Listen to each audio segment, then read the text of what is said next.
drop it.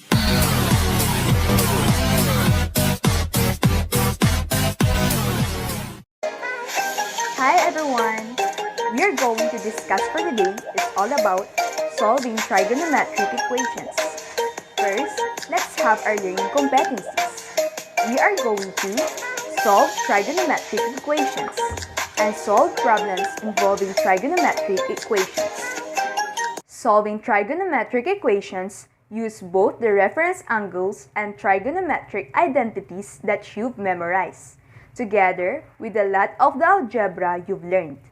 Be prepared to need to think in order to solve this equation. In what follows, it is assumed that you have a good grasp of the trig ratio values in the first quadrant, how the unit circles work, the relationship between radians and degrees, and what the various trigonometric functions curves look like, at least on the first period. This is the unit circle and its values, and these are the trigonometric identities. So what is the definition of trigonometric equation? Trigonometric equation is an equation involving one or more trigonometric ratios of unknown angles. It is expressed as ratios of sine, cosine, tangent, cotangent, secant, and cosecant angles. For example, cosine 2x plus 5 sine x is equals to 0. So therefore, it is a trigonometric equation. Solving trigonometric equations. So in this lesson, we're going to learn about different ways of solving trigonometric equations, like solving linear trigonometric equations, solving trigonometric equations using an inverse function, solving trigonometric equations using identities, and solving trigonometric equations of quadratic type. So let's get started. Linear trigonometric equations. Consider the equation 2 sine x equals 1. We want to find all values of x that satisfy this equation. Notice that this equation looks a lot like the linear equation 2y equals 1 with sine x in place of y. So this trigonometric equation is of linear type, and we say that it is linear in sine x. We know how to solve 2y equals 1. We simply divide both sides of the equation by 2 to obtain y equals 1/2. We can apply the same algebraic operation to 2 sine x equals 1 to obtain the equation sine x equals 1/2. Now, we could proceed in a couple of ways. From previous work, we know that sine x equals 1/2 when x equals pi over 6. Alternatively, we could apply the inverse sign to both sides of our equation to see that one solution is x equals arcsine times 1/2 equals pi over 6. Recall, however, this is not the only solution. The first task is to find all of the solutions in one complete period of the sine function.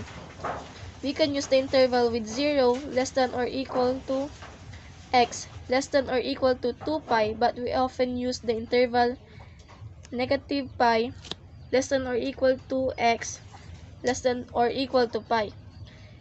In this case, it makes no difference since the sine function is positive in the second quadrant.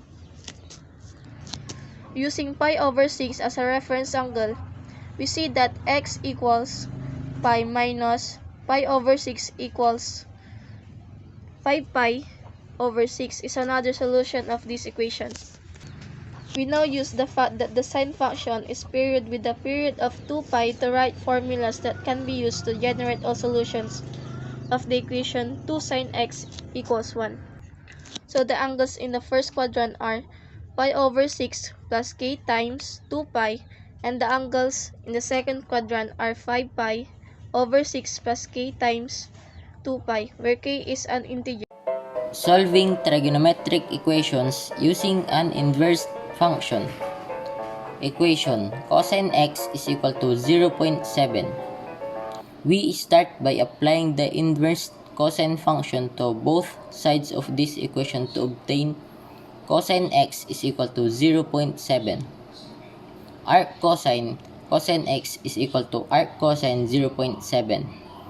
X is equal to arc cosine 0.7. This gives the one solution for the equation that is interval 0 and pi. Before we use the periodic property, we need to determine the other solution for the equation in one complete period of the cosine function.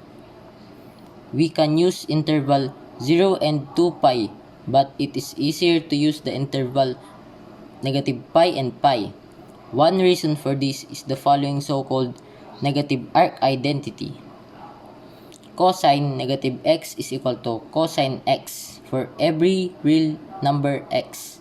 Hence, since one solution for the equation is x is equal to arc cosine 0.7, another solution is x is equal to negative arc cosine 0.7. This means that the two solutions of the equation x is equal to cosine x on the interval negative pi and pi are x is equal to arc cosine 0.7 and x is equal to negative arc cosine 0.7. Since the period of the cosine function is 2 pi, we can say that any solution of the equation cosine x is equal to 0.7 will be of the form x is equal to arc cosine 0.7 plus k2 pi and x is equal to negative arc cosine 0.7 plus k2 pi where k is some integer. Solving trigonometric equations using identities. We can use known trigonometric identities to help us solve certain types of trigonometric equations. Example using identities to solve equations. Cosine squared of x minus sine squared of x equals 1.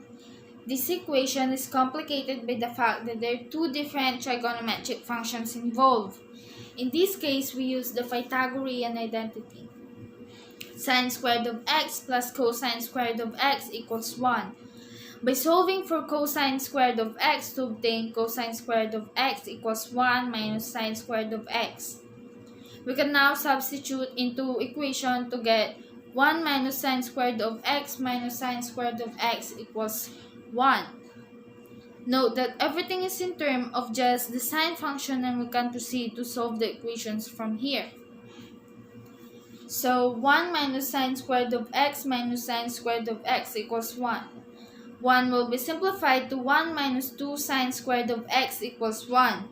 We will be subtract 1 from both sides, which will result to negative 2 sine squared of x equals 0. We will divide both sides by negative 2, which will give us sine squared of x equals 0. We will then square both sides of equation, which will give us sine of x equals 0. We know that sine of x equals 0 when x equals pi k for any integer k. So the solution to the equation cosine squared of x minus sine squared of x equals 1 are x equals pi k for any integer k. Solving trigonometry equations of quadratic type. Consider the trigonometric equation cosine squared of x minus 2 cosine x plus 1 equals 0. This equation looks like a familiar quadratic equation y squared minus 2y plus 1 equals 0. We can solve this quadratic equation by factoring to obtain y minus 1 squared equals 0. So we can apply the same technique to the trigonometric equation cosine squared of x minus 2 cosine x plus 1 equals 0. Factoring the left-hand side yields cosine of x minus 1 squared equals 0. The only way cosine of x minus 1 squared equals 0 can be 0 as if cosine of x minus 1 squared is 0. This reduces our quadratic trigonometry equation to a linear trigonometry equation. To summarize the process so far, we have cosine squared of x minus 2 cosine of x plus 1 equals 0. This will be simplified further to cosine of x minus 1 squared equals 0. We're going to square both sides and the result will be cosine of x minus 1 equals 0. We will move the negative 1 to the other side and the result will be cosine of x is equal to 1. We know that cosine of x equals 1 when x is equal to 2 pi k for integer values of k. Therefore, the solutions to our original equation are x equals 2 pi k, where k is any integer. Example number 1. The acceleration of a piston is given by A equals 5 times the quantity sine omega t plus cosine 2 omega t. At what positive values of omega t less than 2 pi does A equals 0? This is our solution. Let omega t be the current angle, the product of angular velocity and time in piston acceleration, and A be the acceleration of a piston. From the given formula, A is equal to 5 times sine omega t plus cosine 2 omega t. We substitute A to 0, then we have 0 is equal to 5 times the quantity sine omega t plus cosine 2 omega t. Dividing both sides by 5, we have 0 equals sine omega t plus cosine 2 omega t. Using the formula for cosine function twice an angle, that is cosine 2 theta is equals to 1 minus 2 sine squared theta, we have 0 is equal to sine omega t plus 1 minus 2 sine squared omega t. For the result, we have 2 sine squared omega t minus sine omega t minus 1 equals 0. Since we have a quadratic expression, we can factor this as a product of two binomials. 2 sine omega t plus 1 times the quantity sine omega t minus 1 is equal to 0. To get the values of the angle, we equate each angle to 0. 2 sine omega t plus 1 is equal to 0. 2 sine omega t is equal to negative 1. Divide both sides by 2, we have sine omega t is equal to negative 1 half. This implies the omega is equal to arc sine times negative 1 half. And since the omega must be positive and less than 2 pi,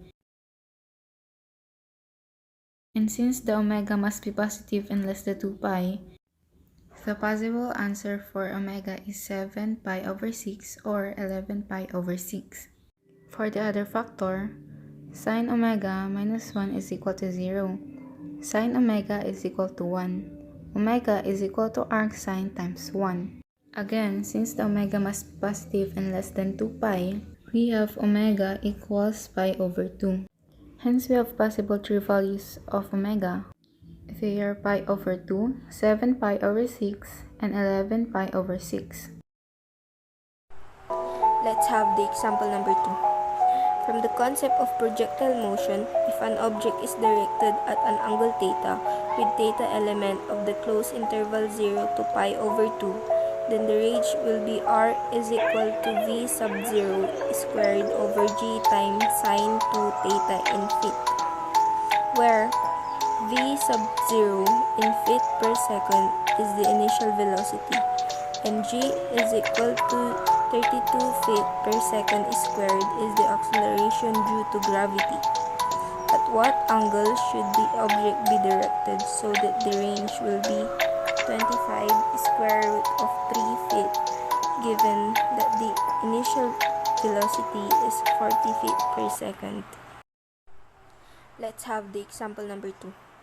From the concept of projectile motion, if an object is directed at an angle theta with theta element of the closed interval 0 to pi over 2, then the range will be r is equal to v sub 0 squared over g times sine 2 theta in feet, where v sub 0 in feet per second is the initial velocity, and g is equal to 32 feet per second squared is the acceleration due to gravity. At what angle should the object be directed so that the range will be 25 square root of 3 feet, given that the initial velocity is 40 feet per second? Here is our suggested solution.